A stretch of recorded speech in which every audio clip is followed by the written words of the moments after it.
So you want to build a solid brand. Great, you're in the right place. But before you can get started, you need to know the difference between brand identity, and branding. So stick around because I'm about to dive into the 3 different components of what builds a brand and how you can too.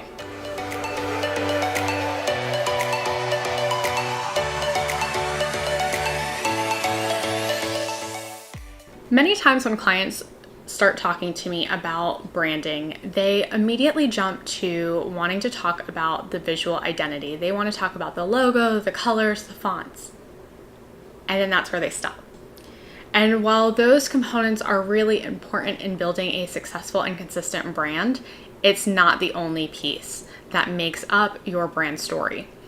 So we normally have to take a few steps back in order to be able to identify all of their branding.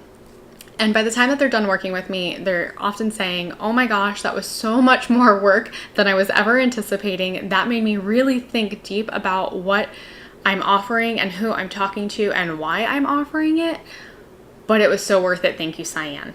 And I love getting those comments and those remarks because that means we've gotten really to the root and the core of why their brand exists and who they're truly serving.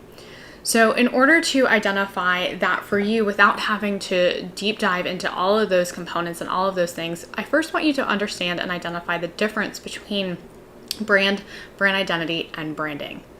So brand identity is what most people are coming to me about, right? Like they're asking about the visuals, the colors, the fonts, the logos. That is your brand identity. And that's really phase 2 or step 2 of the whole branding process. Before we can get to what colors and fonts and logo we're going to create for a client, we first need to identify what emotions we want that business to portray out to their clients. So we have to take a couple steps back. So to start with brand, your brand is the reputation that it has out in your customers' world and out in the world, essentially. And we need to identify what emotions we want to evoke for our customers to then kind of call back on and say, oh yes, when I think of Apple, I think of innovative, sleek, forward-thinking, modern, right? Those are all the things that you think of when you think of Apple or when you think of Tesla. Those are the types of words, the emotions that come to mind for that brand. So we want to be able to do the same thing for your brand. We want to make sure that we've come up with the set emotions that we want our customers to think and to recall when working with us. And mind you, that doesn't just happen on a sheet of paper and then get transcribed over into like a logo or fonts and colors. That has to be in every single touch point of your brand. That needs to be from the customer experience when they get on the phone with you. That needs to happen when they're reading your social media content, when they are looking at your email marketing, when they're looking at your website, and the images that you portray. All of those things are going to convey emotions, and we need to make sure that they are conveying the right emotions based on what and how we want our customers to feel. So before you can ever get started with your brand identity, you first have to go and identify what emotions you want your brand to represent. Once you've identified those emotions and the core values of your brand and the why behind everything that you do, then you can start to add in the second layer, which is that brand identity. Because your font, your colors, the imagery that we use, the brand photos that we take, all of that could be done in vain and not in alignment with what your core emotions really are if you're not thinking about the psychology behind it. And what I mean by that is colors and fonts have very specific things and emotions that are tied to them. You know, red typically means stop, yellow means slow down or bright and cheery. Green is for earth and growth and money. So there are definitely there's a psychology behind the colors that are used in a brand and what we want it to represent. So before you can go and just select some colors off of a color chart, you need to identify what those emotions are, which is why we need to identify that brand and what that reputation is that you want to create out in the world.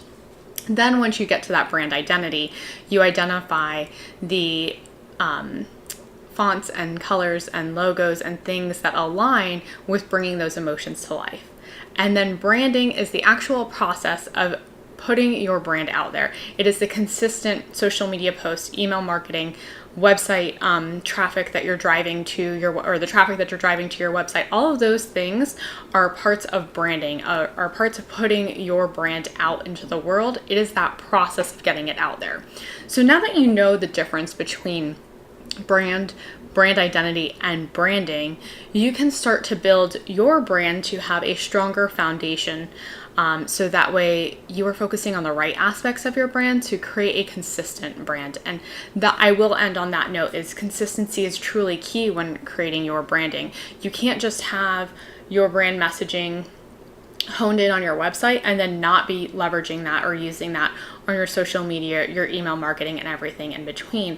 They need to be consistent across the board. And if you have like a little boutique shop or you have an online e-commerce shop, the customer service experience that your customers get are also playing into that brand experience, because at the end of the day, it is an experience, and the experience that people have with your brand is what makes up that brand recognition and that brand reputation. So make sure that it is consistent across the board by identifying what those emotions are going to be, and then identifying that voice and tone that you're adding into the copy that you use on your website, that you use in your social media marketing, your email marketing, and any other channels that you're leveraging to reach your audience. And then make sure that it's tailored to the actual audience that you're trying to talk to, because you need to understand the needs, wants, desires, and fears of that ideal client in order to truly align your brand messaging to theirs. So I hope you guys found that really helpful. If you have any questions, please leave a comment below and let me know. If you found this video super helpful, make sure that you subscribe and like this YouTube channel, because I will be popping in every week dropping new videos. See you next time.